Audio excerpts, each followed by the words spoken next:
More details tonight in a story that we brought to you earlier on this evening. The Department of Justice is saying that they have charged nearly 24 people and have seized over 12,000 pounds of methamphetamine.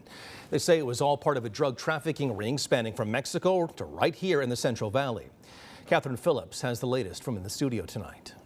The DOJ says they've been investigating this case with the FBI for over a year, and they found that to get the drugs into California from Mexico, the alleged traffickers would stash the meth in semi-trucks and even put liquid meth into gas tanks of cars to try to move it over the border undetected.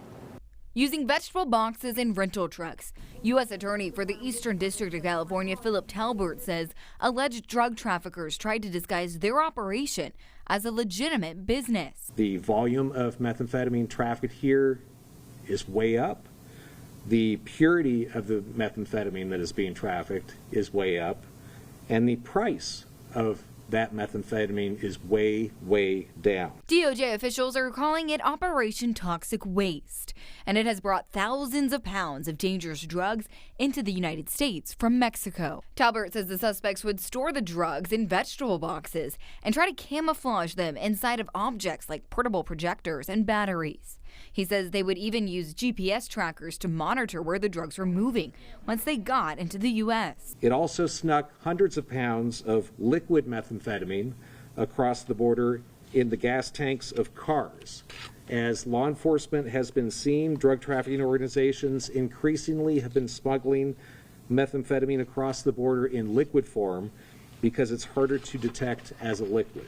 In total, they say they seized 12,900 pounds of meth, more than 50 pounds of fentanyl mixture, 39 pounds of cocaine, and 22 pounds of heroin. So far, 15 of the 22 people charged in the ring have been indicted by a federal grand jury in Fresno on charges ranging from drug trafficking, conspiracy, distribution, and even some firearm charges.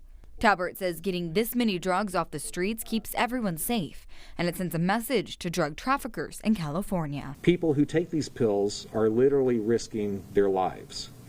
Each of the past 3 years, law enforcement in this country has seized enough fentanyl to kill every American.